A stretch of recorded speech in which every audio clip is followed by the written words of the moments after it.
Dnes sa nachádzam na Kalinčiakovej ulici, kde boli dokončené tieto bytovky s novými nájomnými bytmi.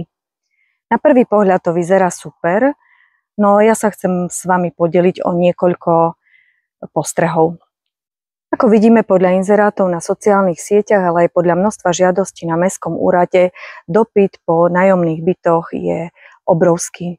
Mňa mrzí, že tieto byty nemôžu byť pridelené všetkým záujemcom a o to viac verím, že bolo to prideľovanie podľa poradovníka a podľa platných pravidiel. Avšak ešte viac, že v mnohých mestských bytoch žijú ľudia, ktorí vlastnia aj iné byty v osobnom vlastníctve, vrátane niektorých zamestnancov mestského úradu.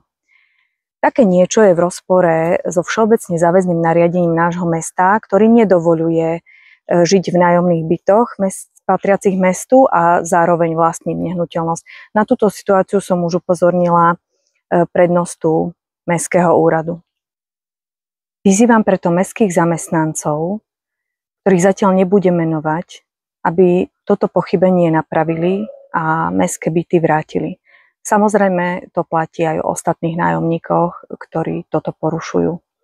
Myslím si, že tieto byty by mali byť prenajaté ľuďom, ktorí toto naozaj potrebujú. Je čas konať zodpovedne a spravodlivo. Táto oblasť je už aj tak dosť zaťažená dopravou napriek vybudovaniu kruhového objazdu, ktorý mal stať pôvodne okolo 350 000, vyšplhalo sa to na 700 000 a takisto zatrupenie kanála na juhu, kde bola vybudovaná výjazdová cesta na ulicu Emer Štefánika. Toto nastalo okolo 400 000 eur. Zároveň tiež bola zrušená šanca mestského parku, čo sa už samozrejme nedá vrátiť, čo ľudia navrhovali ešte dávno predtým, keď tu tieto bytovky nestáli a sme o nich ani nechyrovali.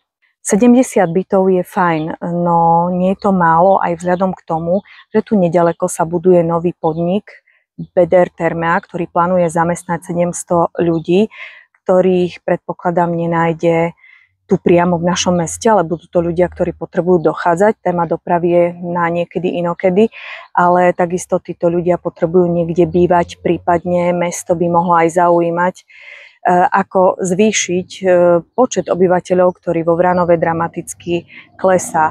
Zároveň pracovnými príležitosťami by sme tento počet mohli samozrejme zvýšiť. Potrebujeme novú koncepciu rozvoja nášho mesta. Mnohé peniaze, ktoré sme investovali podľa mňa zbytočne, by sme mohli radšej investovať do nového sídliska. Alebo aspoň začať budovať nové sídlisko a mohli by sme takto pozerať do budúcnosti. Si myslím, že aj vedenie mesta by tak malo začať konať.